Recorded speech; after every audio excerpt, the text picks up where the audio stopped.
नमस्कार, मैं विश्वास राय आपका स्वागत करता हूं टारगेट विद विश्वास राय चैनल में। इस महामारी के बाद ये पहला वीडियो आपके पास जा रहा है और आशा करते हैं कि आप अपने परिवार के साथ सकुशल, स्वस्थ और प्रसन्न मुद्रा में होंगे। ये महामारी एक तरह से सामाजिक, आर्थिक, हर तरीके से डिस्टर्ब की प्रत्येक व्यक्ति के जीवन को। और मनुष्य का मतलब ही होता है कि जो चैलेंज आए उससे बाहर निकलना। और चूंकि भारतीय इसमें बहुत साहसपूर्ण ढंग से काम करते हैं और बहुत जल्द ही बाहर निकल आते हैं, तो अब धीरे धीरे सब कुछ सामान्य हो रहा है।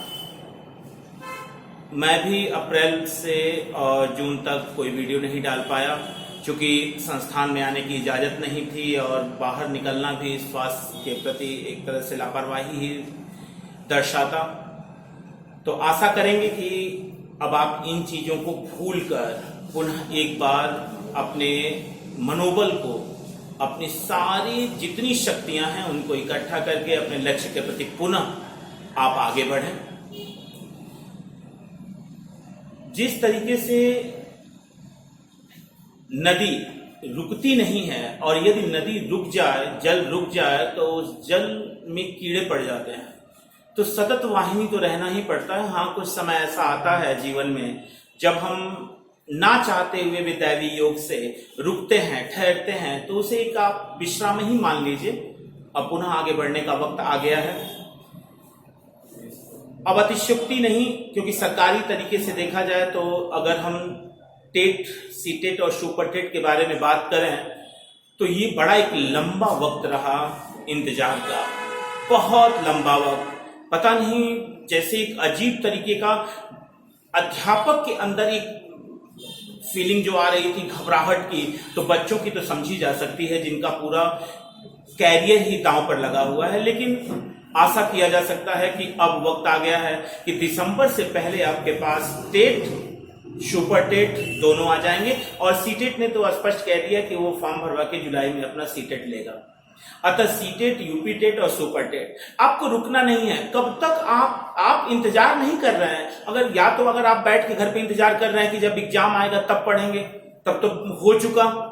ऐसे तैयारी नहीं होगी। आप इस पे मत रोइए कि एग्जामिनेशन टल रहा है, वो टल रहा, वो आपके हाथ में नहीं है। लेकिन एक लक्ष्य के प्रति एक फोकस होके, एक कमिटमेंट करके, एक ईमानदारी पूर्वक प्रयास करेंगे तो सफलता जरूर मिलेगी। 100% सफलता जरूर मिलेगी। अब यूपी ट्रिपल एससी ने पीईटी के लिए भी फॉर्म भरवाना चालू कर दिया, जिसमें लेखपाल से लेके गन्ना विकास समूह की जितनी भर्तियां हैं वो पीईटी के तहत ही होंगी। और पीईटी का सिलेबस यदि हम देखें तो मुझे लगता है कि एसएससी, यूपीपी, सुपर टेट, ये पीईटी का सिलेबस है। यानी हम पीईटी तैयार कर रहे हैं यदि हम किसी एग्जामिनेशन के थ्रू जाना चाहते हैं तो पीईटी तो कठिन नहीं है। इसमें तो कोई दो राय नहीं है कि यदि आप एक कंप्यूटर हैं तो पीईटी आराम से आपका निकल जाएगा। हाँ, ओवर कॉन्फिडेंस होने की जरूरत नहीं है। तैयारी एक संयम के साथ आपको करनी पड़ेगी। एसएससी जीडी, अभी सूचना आई है कि लगभग 90,000 वैकेंसियां एसएससी जीडी की आ रही हैं। 50,000 प्लस यूपीपी की वैकेंसियां हैं। एसआई का फॉर्म भरा जा रहा है, उसका भी एग्जामिनेशन जल्द होने वाला है।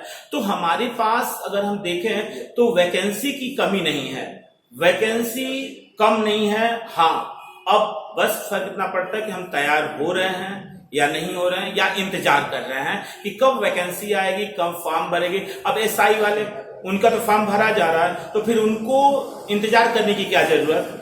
जब हम बीएड और बीटीसी कर चुके हैं तो हमारा लक्ष्य ही बन चुका है कि हमें टीचर बनना है, हम अध्यापक बनना चाहते हैं। हम TET, UP TET, CTET, super TET देंगे, तो फिर किस बात का इंतजार आप कर रहे हैं। वो तो आएगी वैकेंसी आएगी। मतलब आप, सबसे बड़ा प्रश्न ये है कि क्या आप उस एग्जाम के लिए तैयार हैं या उस एग्जाम के लिए तैयार नहीं हैं।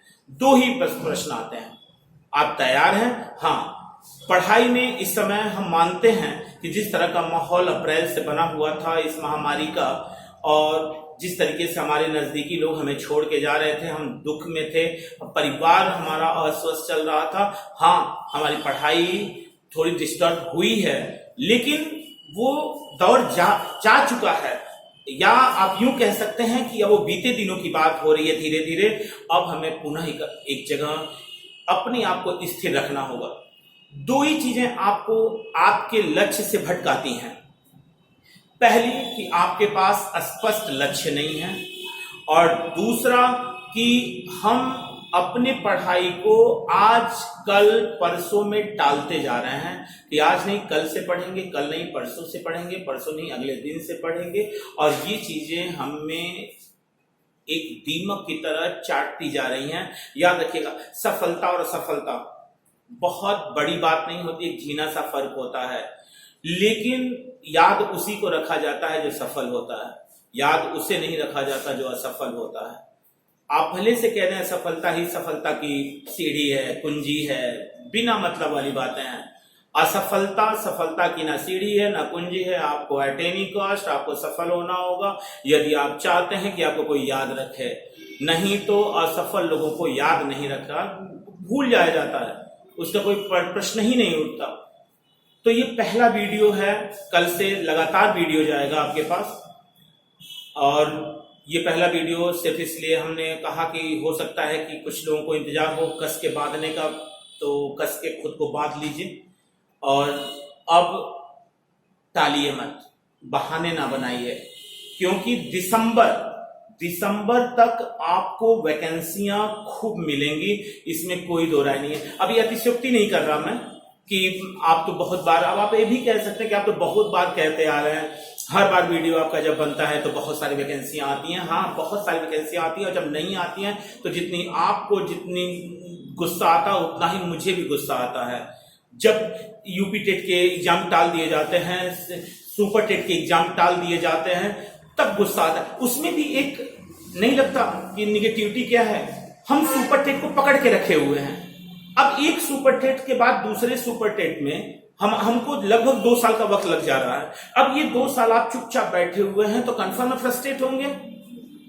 जब जानते हैं कि सिलेबस लगभग बराबर जा रहा है, चाहे वो पीटी का सिलेबस हो, आरओ एआरओ का सिलेबस हो, तो आप क्यों इंतजार करते हैं कि सुपर टेट का ही एग्जाम हम देंगे केवल?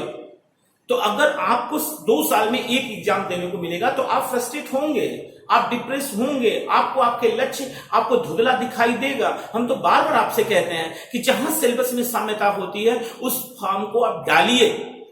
आप कहेंगे नहीं, हम तो मछली की तरह आंख में एकदम निशाना लगाना चाहते हैं, केवल वही फॉर्म भरना चाहते हैं, तो फिर तो 2 साल का इंतजार करिए। हम कह रहे हैं कि अगर कोई व्यक्ति सिर्फ टेट का अच्छी तरीके से, सुपर टेट का अच्छी तरीके से तैयारी कर दे तो पीटी निकल जाए। आरओ एआरओ में है क्या? सुपर टेट प्लस हिंदी, वही सुपर टेट में है, वही आरओ एआरओ में है। तो फिर हम आरओ एआरओ का फॉर्म नहीं भरना चाहते, हम तो केवल एक फॉर्म भरेंगे, और एक फॉर्म आने में 2 से 2.5 साल। तो कंफर्म है कि आप फ्रस्ट्रेट होंगे, इसमें कोई दो राय नहीं है। तो गलती तो हमारी है कि अब हमें पढ़ने का तरीका बदलना पड़ेगा। अपने को अगर कंपटीशन में रखना है तो बिजी रखना पड़ेगा, व्यस्त रखना पड़ेगा। अगर आप इंटरवल लेना चाहते हैं तो आप गलत हैं।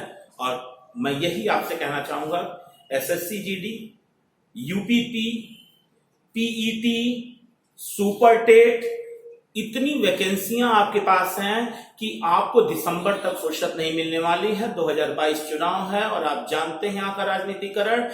दिसंबर तक आपको ये वैकेंसियां एग्जामिनेशन के तौर पर आपके पास आ जाएंगी। एसआई वाले, यूपीएसआई, अब उनके पास आ चुका है, अब उनका फॉर्म भरा जा रहा है। लेकिन अभी भी बच्चों से पूछिए तो वो मूल विधि पे है। पूरे पेपर का एनालिसिस करिए, 4 से 5 क्वेश्चन मूल विधि पे आ रहे हैं। और सब पढ़ने का जब तक आप तरीका नहीं बदलेंगे, अब 4 से 5 क्वेश्चन के लिए आप पूरा का पूरा समय बर्बाद कर रहे हैं। और जहां से फुल क्वेश्चन आने वाले हैं, जहां से बड़ा एक पैक आने वाला, वो आप नदारत है। आपको पता नहीं किसने कह दिया कि आप पूरा 1 महीना आप मूल विधि पे दे दीजिए, 4-5 क्वेश्चन आते हैं। एक अगर फ्रिक्वेंटली तैयारी की जाए तो भी 2 से 3-4 क्वेश्चन आराम से आप कर ले जाएंगे, माइनस मार्किंग भी नहीं है। तो हमारे कहने एक उदाहरण मैंने दिया कि आपको अपने पढ़ने का तरीका बदलना पड़ेगा। अपने पढ़ने का तरीका, हमें पेपर एनालिसिस करने पड़ेंगे कि किस तरीके से पेपर आ रहे हैं, कहां कहां से क्वेश्चन आ रहे हैं।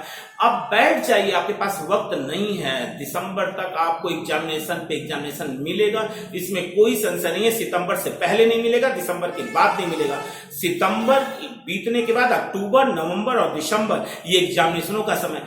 यूपीपीएससी ने, उत्तर प्रदेश लोक सेवा आयोग ने कल अपना कैलेंडर जारी कर दिया। अगर उसमें भी हम देखें तो पीसीएस को 24 अक्टूबर ले गया है और आरओ को 5 दिसंबर प्री को ले गया है, और एक का जनवरी में और एक का अप्रैल में मेंस करा रहा है। यानी पीसीएस का मेंस जनवरी में और आरओ का जो मेंस है वो अप्रैल में। यानी 24 अक्टूबर, 5 दिसंबर, 2 प्री लोक सेवा आयोग के, उसके बाद जनवरी और अप्रैल 2022 ये आपका ले जा रहा है मेंस को।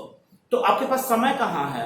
आपके पास समय नहीं है, और ना दुखी होने का समय बचा हुआ है। महामारी बीत चुकी है, और हाँ, इतना कहूंगा कि सहनशीलता के साथ स्वयं को सुरक्षित रखते हुए अपनी पढ़ाई को अब एक नए आयाम तक पहुंचाना है। आपको, आप किस तरीके से पढ़ना चाहते हैं, आज बैठिए, एक अपना फॉर्मेट बनाइए, एक स्ट्रेटजी तैयार करिए। हाँ, पिछले पेपर का एनालिसिस करना बहुत जरूरी होता है। अगर हम पिछले पेपर का, अगर कोई कहता है कि ऑब्जेक्टिव क्वेश्चन कैसे पास किए जाए जिनमें 4 विकल्प होते हैं, तो 10,000 क्वेश्चन यदि आप सॉल्व कर लेते हैं तो दुनिया की कोई ताकत आपको उस ऑब्जेक्टिव टाइप के एग्जामिनेशन कंपटीशन से बाहर नहीं कर सकती। आप 100% आप अंदर हैं, एकदम अपने आप को कॉन्फिडेंस में रखिए। लेकिन 10,000 कहने में तो बड़े कम लग रहे हैं। अब 10,000 बैठेंगे करने के लिए तो कंफर्म है पसीने तो छूट ही जाएंगे। तो आशा करते हैं कि आप स्वस्थ होंगे, और स्वस्थ के साथ साथ मानसिक रूप से स्वस्थ होने के लिए आपको अपने टेबल पे जाना पड़ेगा, चेयर पे जाना पड़ेगा, एक स्ट्रेटजी बनानी पड़ेगी। 2 चीजों को एकदम इग्नोर करना होगा।